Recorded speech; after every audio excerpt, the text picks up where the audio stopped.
L'heure de pointe, en partenariat avec la Nouvelle République des Pyrénées, Philippe Subercase. Le 13 mars 1984, le journal La Croix publie une tribune intitulée « J'ai faim », écrite par sœur Cécile Bigot, dénonçant le scandale de la pauvreté qui cohabite avec le gaspillage des denrées alimentaires. Dans cette lettre, sœur Cécile Bigot écrivait ces mots : « Quelle est la personne de génie qui surgira et aura assez d'astuces pour mettre en place, avec d'autres, le procédé de récupération rapide et efficace des aliments avant qu'ils ne soient jetés dans nos poubelles ?» De cette étincelle éditoriale est né le premier réseau d'accompagnement alimentaire en France sur le modèle des food banks américaines et sous l'impulsion de Bernard Dandrel, un banquier qui milite au Secours catholique, et 5 associations, Secours catholique, Emmaüs, Armée du Salut, Entraide d'Auteuil et Entraide protestante. Bienvenue aujourd'hui dans cette émission consacrée à la Banque alimentaire des Hautes-Pyrénées, fondée en 1996 dans le 65, affiliée bien sûr à la Fédération française des banques alimentaires. Elle fait partie du plus grand réseau de lutte contre la faim et le gaspillage alimentaire en France.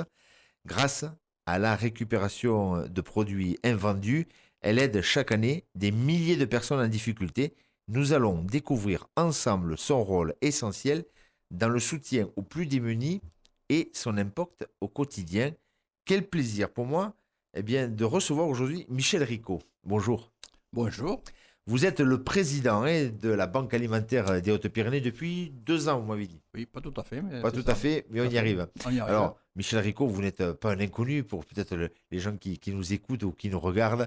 Vous êtes l'ancien maire de la commune d'Azerex, à côté d'Aussem. C'est ça. Oh, pas longtemps, 43 ans. Exactement, c'est ça. Je commençais en 77, j'ai arrêté en 2020. Voilà, 43 ans, donc au service de vos administrés de la commune, mais vous avez été également président de la communauté de communes du canton d'Aussem, qui représentait une dizaine de communes à peu près. Il y avait 17 communes, tout le canton, 17 communes et 13 000 habitants. Voilà, et bien sûr qui a disparu à la création de l'eau. Et oui, hélas, peut-être, mais ça a disparu. Voilà, ça a disparu, mais bon, voilà. Maintenant, contre notre gré à l'époque, mais bon. Voilà. On ne refait pas l'histoire, c'est comme ça. C'est comme ça. Vous avez donc, vous étiez déjà un petit peu, malgré que vous étiez maire, vous êtes agriculteur de profession. C'est ça. Vous étiez quand même un petit peu à la banque alimentaire comme bénévole. Non, c'est après. C'est qu'après. Je connaissais la banque alimentaire, mais je suis venu, justement, quand j'ai arrêté mes fonctions électives, je suis venu à la banque alimentaire parce que j'avais un ami qui y était et qui m'a dit. Qui vous a embarqué. Pourquoi tu ne viens pas donner un coup de main? Je lui ai dit oui, pourquoi pas, oui, c'est vrai, je pourrais aller conduire un camion, faire un peu de ramasse, faire un peu de livraison, quelques livraisons. Et de fil en aiguille, voilà. Non seulement j'ai fait mes livraisons que je continue à faire de temps en temps, vous êtes devenu le président. Mais je suis devenu le président. C'est quelque chose qui est chevillé au corps, comme ça, d'aller vers les autres, parce que quand on est maire pendant 43 ans, et puis qu'on arrête et qu'on se dit on va pouvoir prendre un peu de temps pour soi, vous continuez, et là vous allez dans le bénévolat, et vous allez dans la banque alimentaire. Quel est votre moteur? Je crois que c'est peut-être mon essence, de poser ça pour faire quelque chose. Parce que quand j'ai arrêté la mairie, j'ai arrêté parce que lorsque je me suis présenté la première fois, je disais il faut qu'il y ait des jeunes. Ce qui est tout à fait logique et normal, qu'il y ait des jeunes qui s'investissent dans des conseils municipaux et qui en prennent la tête. Et puis, à 72 ans, il fallait bien que j'arrête quand même, puisque je vous disais ça il y a 43 ans, à 72 ans, c'était quand même normal que j'arrête mes fonctions électives. De maire, oui. Et à partir de là, je me suis dit, bon, qu'est-ce que je vais faire? Je me suis dit, je vais aller donc à la banque alimentaire faire un petit peu de bénévolat. Mais je ne pensais pas prendre la présidence de la banque alimentaire. C'est le hasard des choses qui ont fait que mon prédécesseur, il est parti parce qu'il a quitté notre département pour rejoindre sa Bretagne natale. Et suite à ça, on m'a proposé, demandé gentiment, et puis vu l'équipe qu'il y a, je me suis senti un petit peu obligé de prendre cette responsabilité de président, que j'assume avec plaisir. Mais je crois que c'est un besoin aussi pour moi de m'occuper un petit peu de choses diverses, et je crois que c'est le naturel de chacun, ça. D'accord, je ne sais pas si c'est le naturel de chacun, mais toujours bravo, parce que aujourd'hui, donc, vous en avez la présidence, et on va prendre le temps de découvrir ce qu'est la banque alimentaire, parce que des fois, on pense que la banque alimentaire, c'est un peu comme le secours catholique, les restos du cœur, le secours populaire. Vous récupérez des denrées que vous redistribuez. Non, la banque alimentaire, c'est pas pareil. C'est pas tout à fait ça. Effectivement, vous récupérez bien des denrées, mais vous n'avez pas les gens en direct. C'est ça. D'abord, je vous félicite pour votre introduction parce que vous avez bien résumé les banques alimentaires, la création des banques alimentaires, comment ça s'est fait, grâce à Bernard Dandrel qui, avec d'autres associations, ont mis en place les banques alimentaires, puisque les banques alimentaires, elles ont 40 ans aujourd'hui, puisqu'on fête leur 40e anniversaire, un an avant les Restos du Cœur, vous voyez, c'était auparavant. Et aujourd'hui, au niveau national, il y a 79 banques alimentaires qui sont sur la France, et qui ont 32 antennes, parce qu'il y a des départements importants, par exemple les Landes, pour prendre les départements à côté. Ils en ont deux. Ils ont Mont-de-Marsan, bien sûr, mais ils ont une antenne à Dax. Ou bien Carcassonne, dans l'Aude, et une antenne à Narbonne. Donc, oui, c'est vrai que c'est éloigné quand même. Voilà, donc, les gros départements, il y a là, donc, soit une banque alimentaire, plus une antenne, ce qui fait quand même une structure assez importante. Et au niveau de la région, on est regroupé aussi, puisque sur la région Occitanie, il y a 10 banques alimentaires. Il y a 3 départements qui n'en ont pas, mais il y en a 10 qui existent. Donc on se retrouve aussi en Occitanie, puisqu'on est structuré aussi en structure régionale. Alors on va découvrir un peu comment fonctionne une banque alimentaire, puisque vous me disiez c'est tous les jours, du lundi au vendredi, tous les jours, que bien vous allez récupérer des denrées dans les supermarchés partenaires, bien sûr, avec des camions, et puis ensuite ces denrées vous allez les trier pour ensuite les distribuer donc à vos partenaires à vous. Et on va partir un peu, on va prendre le temps de découvrir comment fonctionne une banque alimentaire. Alors vous me disiez quand même que vous aviez 3 salariés, voilà, et à peu près 90 bénévoles. On verra qu'il y en a beaucoup plus sur la grande collecte nationale dont on peut déjà noter les dates. Ce sera le 22, 23 et 24 novembre prochain.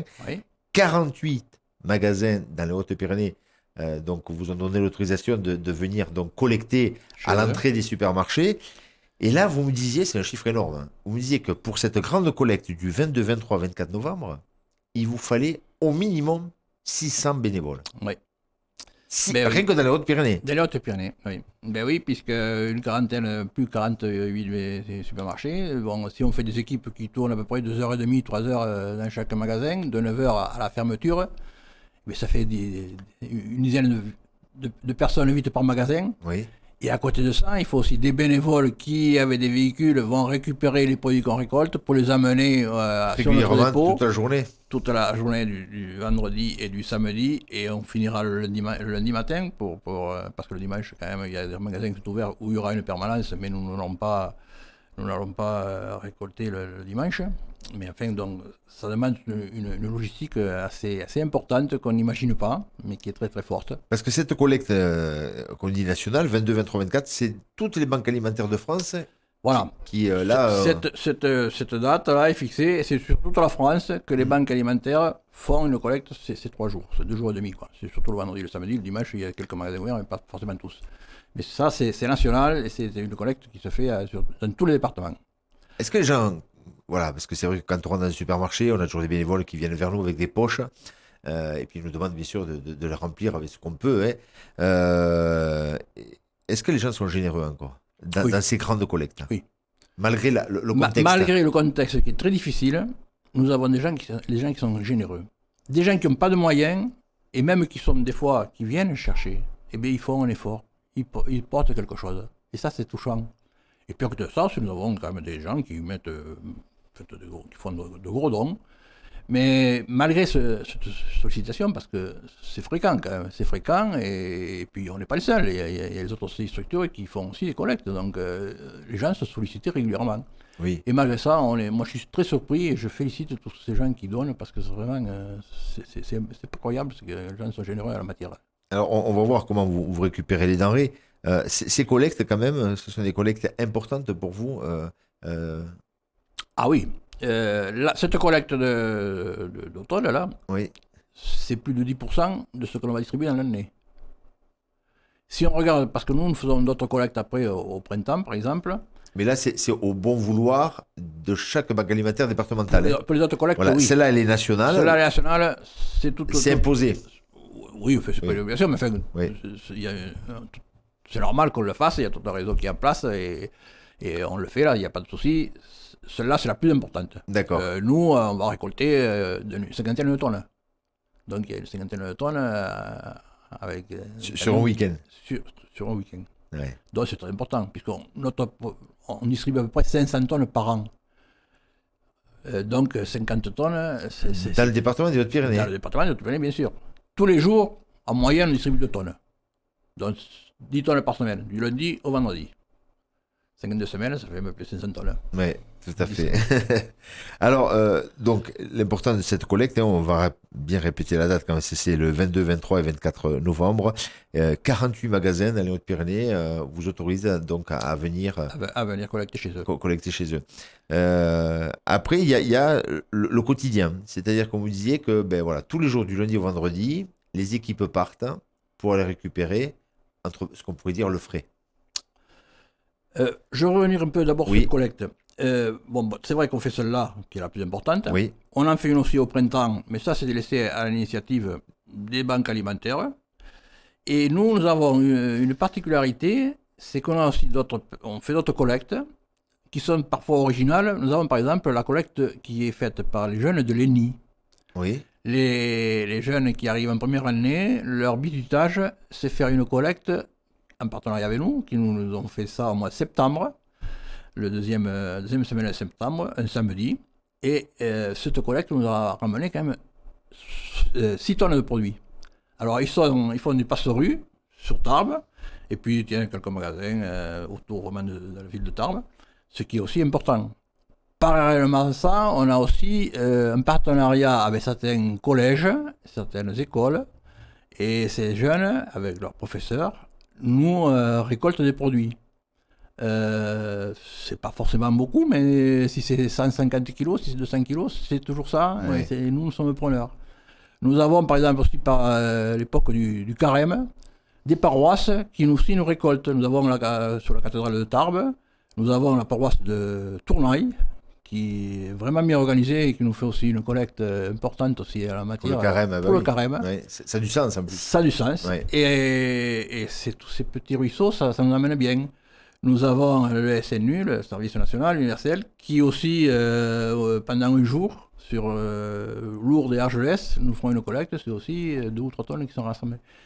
Et tout ça, quand on regarde toutes ces collectes que nous faisons, ça fait à peu près 17% de nos besoins, enfin, de ce qu'on distribue annuellement. Ce qui veut dire que nous, on fait pas mal de collectes, des gens se mobilisent, et pour nous, c'est primordial, on en a besoin, mais il y a tout un réseau là qui nous aide, auquel je tiens à le remercier, aussi bien ces bénévoles qui s'investissent pour nous, et pour toutes ces personnes qui collectent. C'est jeunes, parce que là, c'est des jeunes, et c'est aussi remarquable. Vous me disiez en préparant qu'il y avait une phrase au départ des banques alimentaires, c'est qu'on ne distribue que ce que l'on a. Or, aujourd'hui, ça ne suffit pas. Oui. Alors le problème, Vous il êtes est là. obligé d'acheter. Le problème, il est là, c'est que la philosophie, c'était celle-là. On récupère des produits qui partent à la poubelle ou qui étaient détruits. Puis à un moment donné, on détruisait des produits. Là, c'est plus le cas. On les récupère et il y a d'énormes progrès qui ont été faits en matière de gaspillage. Il faut dire ce qui est par rapport à ce qui se faisait il y a 40 ans et ce qui se fait aujourd'hui. Il n'y a pas le gaspillage qu'il y avait il y a ces années-là, où il y avait beaucoup de produits qui, dans les grandes surfaces, partaient directement à la poubelle. Donc, est-ce que les produits anti-gaspi deviennent un peu dans les supermarchés votre bête noire à vous puisque oui, c'est vrai. Les produits anti-gaspi, c'est vrai qu'ils sont soldés, déjà les gens achètent. Mais c'est vrai. On arrive à J-3 ou J-4. C'est vrai, c'est un peu à l'autre détriment, mais bon, c'est bien sur le principe, c'est très bien. Mais en même temps, ça fait des produits d'appel pour la distribution. Hein. Oui, oui. Et donc, c'est pas mal, mais c'est un autre détriment, c'est évident. Oui, parce qu'en fait, avec ces produits anti-gaspi, qui profitent Bien aussi aux sûr. consommateurs, et tant mieux qu'il vaut mieux qu'ils soient là que partir à la poubelle. C'est vrai. Mais vous me disiez qu'avant, vous récupériez dans les supermarchés des produits J-3, J-2. Tout à fait. Or, aujourd'hui, vous êtes plutôt sur du J-1. Exactement. Et ça, c'est c'est peut-être un une problème. difficulté. C'est un problème. Ça, c'est un problème, et bien sûr, nous avons bien moins de collectes que nous en avions auparavant, puisque vous m'avez posé la question tout à l'heure, j'y reviens, Oui. comment on fonctionne. tous les matins, nous avons 2 équipes qui partent ramasser auprès des magasins Tarbé, plutôt la grande distribution, mais la moyenne distribution aussi. Hein. Oui. Il n'y a pas que les GMS, il y a aussi les moyennes. Oui, lorsque vous recevez donc ces produits, il faut les trier. Vous disiez par exemple une barquette de fraises. Oui. Des fois, 2 barquettes de fraises en feront qu'une, puisqu'il vous a enlevé les fruits qui malheureusement qui sont passés. Exactement. Donc il nous faut des équipes pour trier, et nous avons aussi des équipes de tri. Ce qui veut dire que... Alors, les camions partent le matin. Ils partent le matin à 8h. Ils font le tour de vos partenaires. Ils font le tour des partenaires. Les partenaires, c'est C'est des magasins Tarbé autour de Tarbes. Voilà, avec alors on va dire un petit clin d'œil quand même au supermarché Grand Frais qui vous aide pas mal.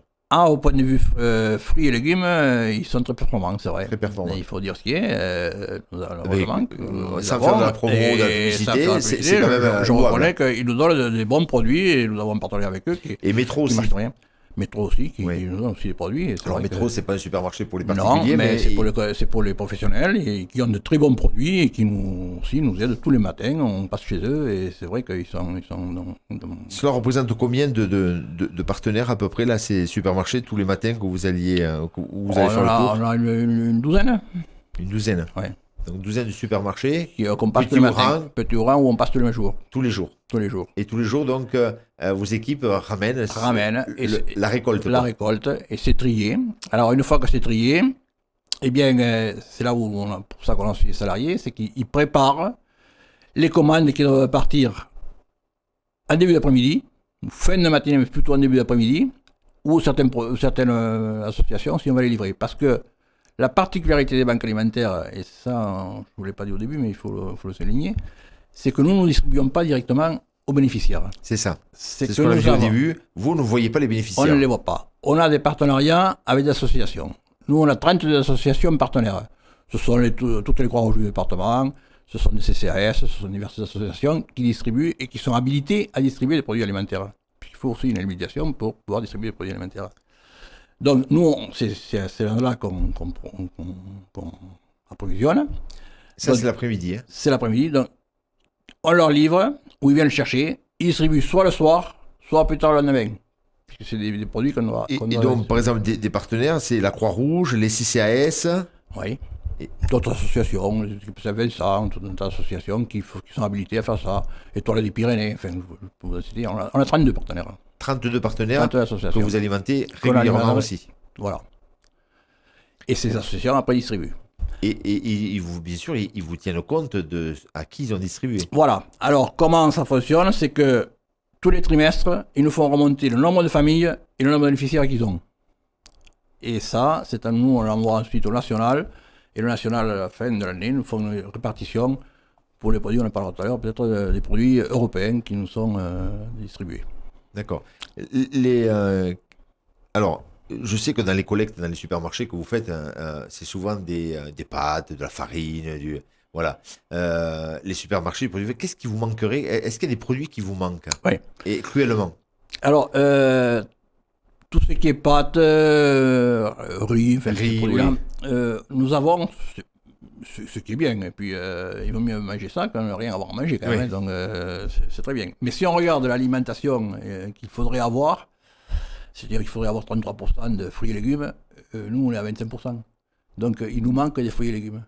Par exemple, ça c'est le département qui veut ça, parce qu'on n'a pas une production de fruits, on n'a pas une production de légumes. Mais dans les collectes, par exemple, avec les gens, c'est compliqué d'avoir des fruits et légumes, parce que cette grande collecte, par exemple, un paquet de pâtes, il peut rester quelques semaines dans les collectes que l'on fait, toutes les collectes que l'on fait, c'est uniquement des produits secs. Voilà. Ce n'est pas de produits frais, c'est pas possible. C'est pas possible. Là, du coup, ça c'est le rôle des supermarchés et vos partenaires. Oui, ça, on sait que quand on fait nos collectes, c'est des produits secs. De façon à ce qu'ils puissent être conservés sans problème. Les produits frais, ça c'est le quotidien. C'est-à-dire tout fruits et légumes, ça c'est les produits quotidiens et c'est là où nous avons quelques soucis. Et c'est pour ça que maintenant on change notre fusil d'épaule, on essaye d'avoir des partenariats pour pouvoir avoir des produits frais et si possible locaux. Donc, moi, mon objectif, là maintenant... Vous qui êtes un ancien agriculteur ou agriculteur justement, encore. je suis en train, on a quelques-uns, mais il faut en avoir davantage. Avoir des partenariats avec des producteurs locaux. Alors, il nous manque des fruits et légumes. Il n'y en a pas beaucoup, mais bon, on a commencé à mettre quelque chose en place. On a des producteurs de pommes sur le département, donc on achète des pommes. On a quelques producteurs de légumes aussi, il y en a quelques-uns. Il y en a à Audos, par exemple, on a un partenariat, enfin, quand ils en ont, et puis s'ils peuvent nous en vendre. Parce qu'on est arrivé au stade où on achète des produits. Chose qu'on n'avait jamais fait. Voilà, vous ne distribuez que ce que vous l'avez, maintenant. Et maintenant, vous achetez. Nous sommes dans l'obligation d'acheter des produits. Et pour cela, des produits qui nous manquent, quoi. Hein. Parce que, contrairement à ce que l'on pourrait penser, depuis, si on regarde Covid et avant Covid et maintenant, on a 20% de bénéficiaires en plus qu'avant. Et on a les mêmes quantités de produits à distribuer. Ça veut dire que la part de chacun a diminué. Et elle diminue. Avant, on était à plus de 10 kilos par mois. Aujourd'hui, on est à même pas 8 par bénéficiaire. Hein. Oui. Si on regarde puisque vous avez plus de bénéficiaires et la même quantité de produits. Et la même quantité. Ça n'a pas évolué. Donc la politique qui est menée maintenant au niveau même national, parce que ce que je vous dis, ce n'est pas unique aux Hautes-Pyrénées, c'est général quand même.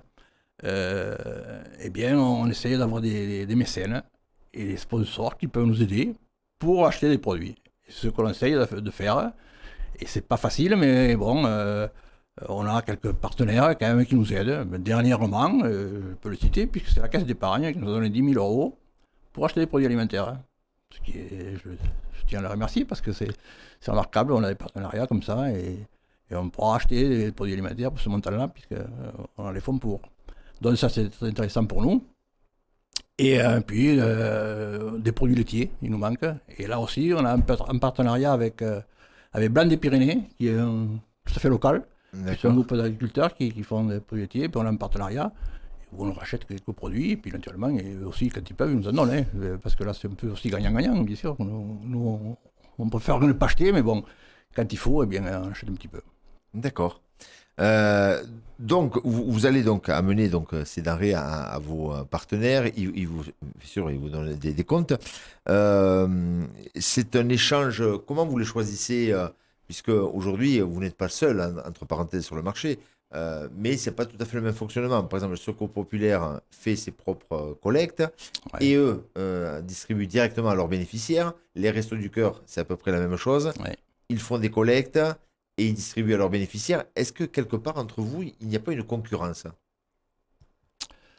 Si. Franchement, oui, c'est vrai. C'est vrai que parce que lorsqu'il s'agit de collecte, on ramasse dans les mêmes supermarchés souvent. Il y a des supermarchés qui donnent à d'autres et à nous, c'est évident. Mais bon, c'est pas pour autant qu'on est concurrents pour cette collecte. Mais sinon, on travaille tous pour la même cause. Ça se passe bien et on ne se met pas les bâtons dans les roues. Hein. Moi, je suis très content de ce que font le Resto du Cœur, ce que fait le Secours Populaire. Je pense que c'est réciproque. On est tous dans le même bateau là-dessus et on fait tous pour la bonne cause. Mais c'est vrai que si le supermarché donne à tel, il ne le donne pas à nous. Mais bon, ça se passe quand même relativement. C'est bien, il ne faut pas se croire qu'on est vraiment concurrent. Aller se prendre les clients.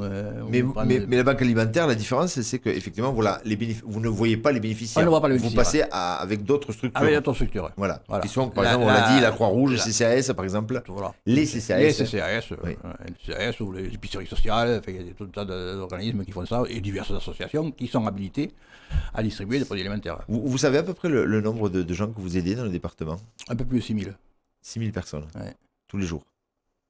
Et oui, les associations, en principe, elles distribuent une fois par semaine ou une fois par quinzaine. C'est un panier pour la semaine. Bon, il est évident que quand je vous dis qu'on distribue à peu près 8 kilos par mois, c'est pas 8 kilos que les gens peuvent vivre. Hein. Ouais. Mais c'est une aide. C'est une aide que l'on apporte. Mais alors, c'est évident que c'est pas suffisant, on le sait. Oui. Et vous militez toujours à avoir ces partenariats avec les supermarchés, à les encourager à vous aider. Oui, nous bien sûr. Nous, on a besoin de leur aide. Alors, vous êtes une assez grande structure, puisque vous avez des locaux, bien sûr, avec des chambres froides, tout à fait. puisque vous recevez des denrées alimentaires, et vous me disiez que vous avez la même responsabilité qu'un supermarché. C'est-à-dire que vous devez respecter, et on parlait un peu entre parenthèses du gaspillage dans les lycées, dans les collèges. Il y a carrément des gastros, souvent ce que c'est, quand c'est des frites, il en manque toujours. Par contre, quand c'est des haricots verts, souvent il y a des gastros entiers qui partent à la poubelle.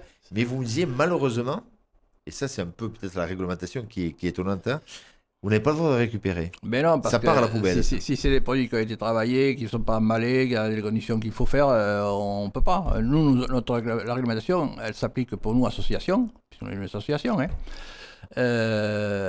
comme une entreprise. Nous avons les mêmes règles au point de vue sécurité alimentaire, bien sûr, c'est important. Des produits qui sont ouverts, qui sont sous vide, qui ont été ouverts, on ne les prend pas, on ne peut pas les distribuer. Il y a tout un tas de sortes de produits, c'est les mêmes règles qu'une entreprise. On a les mêmes règles, avec des délais vraiment courts. Puisque nous, c'est pas du un mois ou 2 mois pour distribuer, on doit les distribuer le lendemain. Eh Donc, c'est pour ça qu'il nous faut une organisation. Avec des véhicules spécifiques, du coup, avec le froid. Ah, bien sûr, on a des véhicules frigo pour ramasser. On a des chambres froides bien ciblées pour les fruits et légumes, pour le reste du frais, tout ce qui est protéines, et puis pour le tri, et puis les chambres froides négatives pour tout ce qui est surgelé. Et nous sommes équipés comme une entreprise. Nous avons à peu près 1200 mètres carrés, davantage. À Bordère sur les chaises. À Bordère sur les chaises, c'est les locaux qui appartiennent à l'entreprise Barcos. Le transporteur. Et qui a aussi pas mal de bâtiments de logistique sur Bordère, qu'il nous loue. Bien sûr, un prix vraiment très intéressant, je tiens aussi à le souligner, et on le remercie en la matière. Donc on est relativement bien équipé. Il faut dire ce qui est. Pour nous, c'est très bien. D'accord. Donc vous avez ces locaux-là, donc ils sont bien sûr à votre disposition pour récupérer et en fait redistribuer. Parlons un peu de la vie de bénévoles. Si les gens nous écoutent, vous disiez, vous avez besoin là pour la collecte du 22, 23, 24 novembre de 600 bénévoles, et vous disiez quand même que tous les jours vous pouvez compter sur vraiment un noyau de 90 bénévoles. Je pense que ça doit être, voilà, malheureusement, on sait que dans les associations, ce sont des cheveux blancs ou des personnes qui sont retraitées qui aident, et malheureusement, elles ne sont pas éternelles. Exactement. Donc, il faut du renouvellement. Oui, renouvellement permanent. On a 90 bénévoles, mais enfin, ça tourne, hein, parce qu'il y a des gens qui s'en vont. Et puis, comme vous dites, le problème des associations qui font du social, comme la nôtre, c'est surtout des personnes d'un certain âge, il faut dire, qui sont à la retraite. Pourquoi? C'est aussi simple, c'est que nous, on commence le matin à 8h jusqu'à 17h, avec juste une coupure de 1 heure à la pause médiane. Donc, c'est pas les gens qui travaillent qui peuvent venir chez nous, puisque c'est les horaires de travail. Donc, il est évident que c'est des retraités. Nous avons 3 salariés, mais sur les 90 bénévoles, je crois que nous en avons une personne qui est en activité. Tout le reste, ce sont des gens qui sont à la retraite. À la retraite. Bon. Alors, ils viennent une matinée ou une après-midi dans la semaine, et on n'impose rien. Et puis, notre force, c'est que, comme toutes les associations de ce genre, c'est que nous avons tout un tas de profils, et ce qui fait notre force à tous les niveaux, qui peut faire tourner et fonctionner notre association qui a fonctionné comme une entreprise. Mais alors, vous disiez par exemple que vous avez quelqu'un à la communication, vous avez quelqu'un à l'informatique. Nous avons Jean-Jacques Dard que tout le monde connaît, qui est bien sûr dans la communication. À l'informatique, nous avons des informaticiens. Nous avons des gens qui s'occupent de tout ce qui est secrétariat, de ce qui est comptabilité, parce que nous avons quand même une comptabilité aussi comme une entreprise. Hein, et je pense que vous êtes surveillé. Bien sûr, comme commissaire aux comptes, bien sûr. Donc, tout ça, nous avons des profils. Après, nous avons des magasiniers, puisqu'il y a aussi cette logistique, donc nous avons ça. Nous avons des enseignants, nous avons des gens qui étaient dans le médical. Enfin, nous avons toute une panoplie de gens, et c'est ce qui fait qu'on fonctionne. Le point où nous manque peut-être ta personne, mais je crois que ça va s'arranger parce que on va faire un appel et on va profiter de cette émission aussi pour faire donc, un vrai appel. Pour des gens qui pourraient s'occuper de mécénat, puisque je viens de vous dire qu'il nous faut de l'argent pour puisque vous achetez maintenant, malheureusement. Vous achetez malheureusement, et pour trouver des entreprises qui peuvent nous aider financièrement aussi, quoi. Mais qui peuvent nous aider aussi financièrement, mais aussi du mécénat de compétences peut-être, du bénévole qui peut faire du mécénat de compétences, ça peut aussi nous intéresser. y a peut-être des entreprises qui ont des personnes qui peuvent venir peut-être être mises en disposition 1 jour ou 2 jours par semaine, pourquoi pas. Et ça aussi, nous sommes preneurs, quoi. Alors, les supermarchés vous aident. Alors, c'est vrai qu'ils bénéficient quand même d'une défiscalisation des produits qui vous laissent. Hein. Donc, ça représente un volume. Et effectivement, ils peuvent être défiscalisés. Les particuliers vous aident à travers, bien sûr, les collectes que vous faites, à travers les dons aussi qu'ils peuvent vous faire. Parce qu'on peut faire tout à fait aussi un don à la banque alimentaire. Qu'en est-il des collectivités de l'État et de l'Europe? Bon, l'État nous aide, il faut dire ce qui est. Ce qui est dans notre fonctionnement, il nous aide. Le département nous aide aussi, ce qui fait même dans notre fonctionnement. C'est vrai que le social, c'est une grande partie des missions du conseil départemental. Et les collectivités, il y a des collectivités aussi qui nous aident parce qu'ils nous donnent une subvention. Donc il y a des collectivités aussi qui nous aident. Donc c'est grâce à ça que l'on peut arriver à boucler notre budget, sinon on n'y arriverait pas. Vous qui avez été maire, c'est difficile d'aller demander à vos anciens collègues maires de vous aider. Ça me gêne d'abord, et puis c'est difficile, oui, c'est vrai. Parce que aussi, souvent, ils ont du mal à boucler les budgets. Je sais très bien commencer le budget communal et on essaye de limer. Plus on va, je crois, plus il faut limer. Alors c'est vrai que c'est pas évident. Et malgré ça, bon, j'essaye de les en convaincre quelques-uns quand même, parce que le social aussi c'est important, et de leur commune, il y a peut-être des gens aussi qui en profitent, donc il faut quand même savoir qu'il y a des choses à faire, quoi, à la matière, et qu'il faut qu'ils donnent un petit peu pour qu'on puisse y arriver. Alors, vous me disiez que l'Europe aussi vous aidez, hein? Alors l'Europe, oui, nous, des produits européens, puisque ça c'est européen, hein, des produits européens, ça représente à peu près 27-28% de ce que nous distribuons, qui viennent des produits européens aussi, quand même. Alors, c'est important quand même. Des produits et de l'argent, ou que des produits? Que des produits. Là, c'est que des produits, c'est pas d'argent, pas de budget, enfin il y a un budget, mais... Et c'est vous qui choisissez ou c'est nous qui choisissons les produits qui nous manquent. Dans un catalogue? Dans un catalogue, voilà. Il y a une trentaine de produits, 32 exactement. Oui. Et sur cette trentaine de produits, on prend ce que nous avons besoin. Par exemple, si c'est des pâtes, on en récupère dans les collectes souvent, ce qui est très bien. Hein. Oui. Donc on ne va pas prendre des pâtes, mais on va prendre plutôt tout ce qui est surgelé en viande ou en poisson, parce qu'il nous manque aussi des protéines. Les produits qui nous manquent, c'est fruits et légumes, produits laitiers, protéines. Donc, produits laitiers, c'est yaourt, fromage? Yaourt, fromage et lait. Et le lait. Mais le lait, l'Europe nous en donne quand même. Mais par exemple, un petit truc tout simple, en lait, nous n'avions pas ces problèmes il y a quelques années, puisqu'il y avait Danone qui n'était pas très loin, puisqu'il y avait le Comtal, qui était une entreprise qui collectait du lait, qui a changé son fusil d'épaule, qui est dans le végétal, donc non plus de lait, de Danone.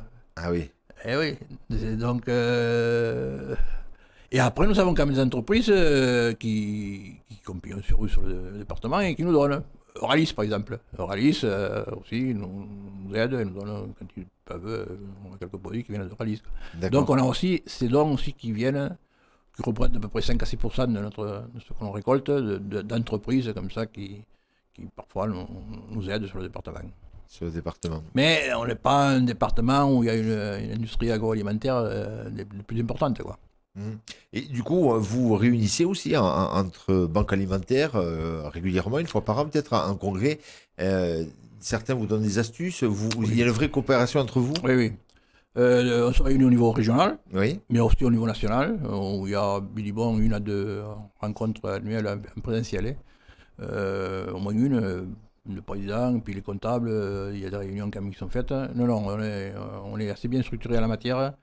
Et au niveau national, quand même, il y a des personnes qui veillent et qui nous aident lorsque nous avons besoin, sur tous les niveaux. Alors là, point de vue sécurité, par exemple, on vient d'avoir des personnes qui sont venues voir au point de vue sécurité ce que nous faisions.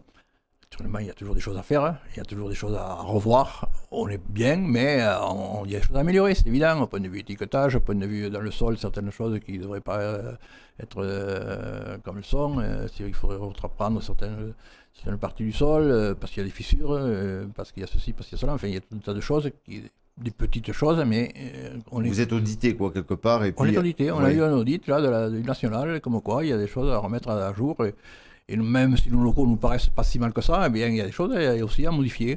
Il y a l'étiquetage, par exemple, sur les consignes de sécurité qui n'est pas forcément parfaite. Il y a aussi des extincteurs qui devraient être peut-être ailleurs, comme on l'a vu. C'est des petites choses, Mais on est soumis à ces règles et puis on s'y soumet.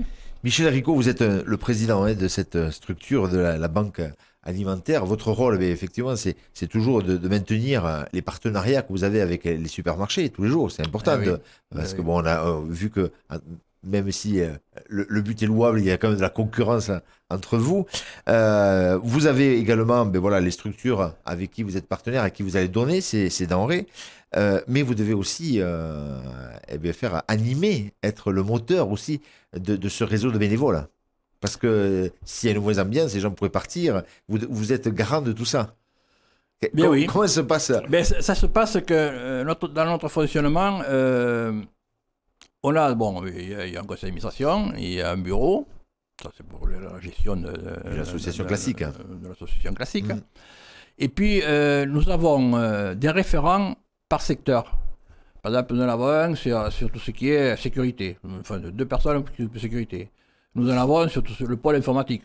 Déjà, parce que l'informatique, quand je dis informatique, c'est aussi la téléphonie. On a des gens qui s'occupent de ça. On a des personnes qui s'occupent du pôle jeunesse. Alors, le pôle jeunesse, c'est aller dans les collèges, aller dans les lycées. Maintenant, on a un petit partenariat avec Domingues de la GESP là, qui anime tout un réseau avec culturel. Pierre Domingues, qui est bien connu sur les Hautes-Pyrénées. Donc, on travaille avec lui, là, justement, aussi pour essayer de créer un petit truc un peu original. On n'aura pas l'occasion d'en reparler l'année prochaine. Ah, ça va parler de la musique ou de concert avec Pierre Domingues, qui seront au profit peut-être de la banque alimentaire. Exactement. D'accord. Bon, voilà, donc on travaille avec. Dans ce pôle jeunesse, on a un pôle sécurité alimentaire. On a un monsieur qui était à la DGCCRF, vous savez.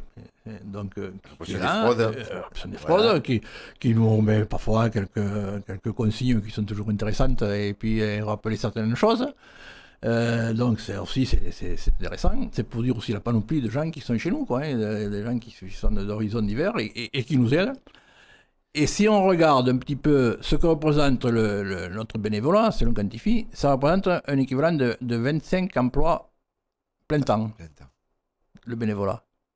Donc on a 3 salariés, mais enfin, les 90, ça représente 25 emplois plein temps. Ce qui n'est pas négligeable. Il est évident que si on devait payer tous ces gens-là, il n'y aurait pas de banque alimentaire. Il n'y aurait pas de banque alimentaire. Oui, tout à fait. Et on salue d'ailleurs tous ces bénévoles avec des chiffres qui sont étonnants. Vous disiez que donc sur cette collecte nationale, vous avez besoin de 600 personnes. C'est énorme de solliciter comme ça 600 personnes. C'est énorme, mais on est aidé parce que les associations partenaires que nous avons se mobilisent aussi. Il faut quand même dire que dans les 600 que je dis, par exemple, il y a des magasins qui sont tenus de A à Z par des associations partenaires à qui on livre. Donc ils s'occupent. Mais enfin, c'est des gens qui s'investissent. Quand je dis 600, ils sont dedans. Mais nous avons des Lyon Club qui se présentent, qui aussi se mobilisent. Nous avons des associations, ce genre d'associations qui tiennent un magasin, par exemple. C'est ce qui nous aide beaucoup. Oui, ce qui vous aide beaucoup. Alors, est-ce que les banques alimentaires, des fois, vous êtes un petit peu plus discret que d'autres associations, comme les Restaurants du Cœur, ou par exemple, il y a ce grand concert? C'est tout à fait exact. Le Resto du Cœur, il y a l'image de Coluche, qui est intournable. Oui. Parce que souvent, on parle d'aide à la personne, on a de suite cette image de Resto du Cœur. Des Restos du Cœur avec cette grande médiatisation. Exactement. Ouais. Là, nous, ça nous manque, c'est évident, on n'a pas cette médiatisation. Bon, mais il faut faire avec. Oui. Mais c'est évident. Oui. C'est évident ça.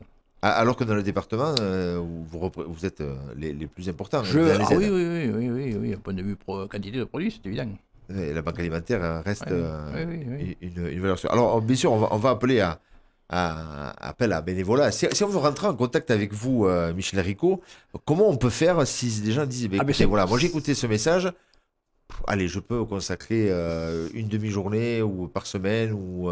C'est très simple. Le numéro de téléphone, on nous appelle. Alors, le numéro, il y en a plusieurs. 05 62 38 07 07. 05 62 38 07 07. Ça, vous tombez sur notre secrétaire qui se fera un plaisir de vous renseigner, ou bien par mail à la BA 650 BA. Alors, on va dire presque la bonne action, et banque alimentaire, bonne action, la BA 650. arrobase banquealimentaire.org. Voilà, C'est ça, hein? c'est ça. Donc ba650 arrobase banquealimentaire.org.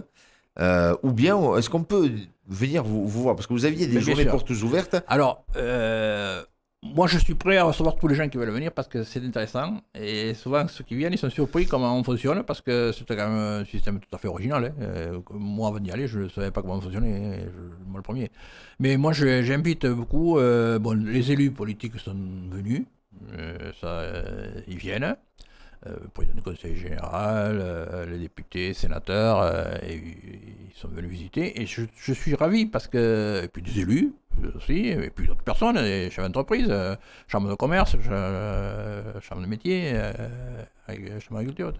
Il y a des gens qui sont venus. Et c'est intéressant de venir voir. Parce que c'est comme ça qu'on voit vraiment comment fonctionne le travail quotidien. Alors qu'en parlant, c'est pas aussi bien que quand on le voit de visu. Ben oui. Voilà. Donc, Moi, je vous invite, je suis prêt à vous recevoir, on vous recevra, on vous fera visiter. Ça peut être rapide, hein, à l'espace de une demi-heure, trois quarts d'heure, une heure. Si on est bavard, on peut plus s'il faut, mais c'est intéressant de venir. Et le matin, parce que c'est le matin où il y a les camions qui partent, les camions qui reviennent, le tri. Parce que qui dit ça, une fois que c'est fait, on n'en a pas parlé, mais il y a aussi des gens qui préparent les commandes pour les associations qui doivent les recevoir, Donc aussi, on a aussi des équipes qui préparent les commandes qui doivent repartir. Voilà.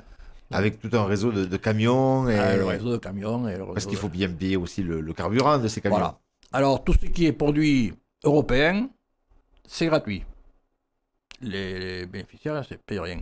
Tout ce qui est pour notre fonctionnement de carburant, puisque vous parlez de carburant, on fait payer nos associations le kilo d'aliments 24 centimes. D'accord. Pour pouvoir couvrir les frais de carburant de carburant, d'assurance et d'assurance voilà. des véhicules. D'accord. Voilà. Et tout ce qui est véhicule, eh bien, on essaye de trouver des sponsors pour nous les financer. On vient d'acheter un camion, là, eh bien, on a eu des sponsors qui nous ont aidés. Il y a eu l'État, il y a eu le département, il y a eu la région, et puis des sponsors comme la Caisse d'épargne et comme le Crédit Agricole. Le Crédit Agricole aussi, qui est un partenaire qui nous aide beaucoup. Et que vous remerciez. Qu'on remercie aussi parce qu'ils nous aident. Ce sont les deux banques coopératives qui nous aident beaucoup et je tiens à les remercier. Voilà, donc banque alimentaire, voilà, donc soyez généreux. C'est vrai que vous êtes, on est sollicité souvent quand on rentre dans les supermarchés pour X structures, mais allez, on prend une poche, on met quelques denrées, des pâtes, ça coûte pas extrêmement cher, du riz. Des biscuits, voilà, même des produits pour les enfants, parce que je pense que ça aussi, les produits pour les enfants. Les produits d'hygiène, parce qu'il y a ça aussi. Oui. On distribue aussi les produits d'hygiène dans l'association, parce que c'est important aussi. Oui. Donc, on est preneur de tout ça. Voilà. Mais je tiens aussi à remercier quand même tous ces gens qui nous donnent, parce que dans cette période difficile que l'on traverse, eh bien, malgré ça, il y a un effort qui est fait. Et bien sûr qu'il y a parfois des gens qui ont des réflexions qui ne sont pas toujours agréables, mais je les comprends parce qu'on sollicite souvent les gens, même très souvent. Et moi, je remercie quand même parce qu'ils donnent, et certains même donnent beaucoup. Et même certains qui n'ont pas beaucoup de moyens, eh bien, ils prennent la poche, ils nous mettent quelque chose dedans, et ça, c'est remarquable. Oui, c'est remarquable. La grande collecte nationale de la Banque alimentaire, ce sera les 22, 23 et 24 novembre prochains. 48 magasins des départements des Hautes-Pyrénées, donc on ouvrira les portes pour accueillir tous ces bénévoles. Vous allez entre 500 et 600 bénévoles vont donc se relier pendant ces 3 jours pour essayer de récupérer le maximum. Donc soyons généreux, bien sûr, dans les moyens d'aujourd'hui qu'on peut octroyer à cette récolte. Et puis si on veut donc rentrer avec vous, Michel Ricot, et à la Banque alimentaire des Hautes-Pyrénées, on peut composer le 05 62 38 07 07 05 62 38 07 07. Votre adresse, c'est 2 rue de Gaillan, à la zone industrielle à Bordères-sur-les-Chaises. Voilà, donc pour C'est De ça. préférence le matin, vous l'avez dit, puisque c'est là où Mais on découvre le plus gros du travail. Si on doit visiter, c'est plus intéressant de visiter le matin. Voilà. L'après-midi, vous verrez des commandes partir, mais il n'y a pas la fourmilière qu'il y a le matin. Quoi. Voilà, en résumé, c'est du lundi au vendredi, tous les matins, Du lundi au vendredi, les camions tous les matins, partent. Y compris toute la période estivale, on ne ferme pas parce que les gens ils mangent aussi l'été. Et donc c'est normal qu'on soit ouvert 52 semaines par an. 52 semaines par an. Est-ce qu'il y a le Noël ou les fêtes de fin d'année il y a... On sera ouvert aussi. Et vous serez là aussi. Oui. Voilà, on va vraiment un coup de chapeau à tous ces bénévoles. Et puis voilà, il faut un renouvellement. Il faut aussi, il y a des gens qui s'en vont. Donc il faut des gens qui arrivent pour que ça continue. Parce qu'on l'a dit au début, c'est une association, mais où il y a beaucoup quand même il y a des personnes d'un certain âge, puis ce sont des retraités qui sont là. Donc qui dit retraités, il y en a aussi qui prennent de l'âge, qui pour diverses raisons abandonnent. Donc il faut que sans arrêt de nouveaux arrivent. Et on est en permanence en train de chercher de nouveaux bénévoles parce que nous en avons besoin. Et puis c'est la vie, c'est normal qu'il y en ait aussi qui arrêtent ou qui partent parce qu'ils ont d'autres objectifs ou d'autres préoccupations. Et puis il y a aussi la santé. Puis, quand on a un certain âge, on dépend aussi de la santé. Oui, tout à fait. Et puis, les grands-parents, il ne faut pas oublier non plus qu'ils ont les petits-enfants à s'occuper. Oui. Donc il faut aussi jouer là-dessus. Donc c'est pour ça qu'il nous faut aussi beaucoup de bénévoles. Voilà, beaucoup de bénévoles pour que ça puisse y avoir des rotations et que ça ne porte pas toujours sur les mêmes. Exactement. 500 tonnes de denrées dans l'année. Vous redistribuez sur le département des Hautes-Pyrénées, la banque alimentaire. On en distribue plus de 3 fois, mais bon, on en distribue plus avec moins, puisqu'on a perdu à peu près 20% de produits et on a eu 20% de bénéficiaires en plus. Ça veut dire que la part du gâteau, elle a diminué pour chacun. Ouais, diminué pour chacun. Voilà, donc soyons généreux dans ces collectes, soyons généreux, que ce soit bien sûr avec la banque alimentaire et les autres, bien sûr, qui sollicitent. Et puis voilà, donc pour aider ceux qui malheureusement connaissent des moments difficiles dans leur vie. Merci beaucoup, Michel Ricot. Je rappelle que vous êtes le président de la banque alimentaire du département des Hautes-Pyrénées. Et merci de m'avoir reçu. C'est avec plaisir que je vienne toujours à Radio Présence. Voilà, merci beaucoup. Et puis mais sûrement à très bientôt, puisque si on peut aussi vous aider à relier des informations, ce sera avec un grand plaisir. Merci. L'heure de pointe, Philippe Subercase.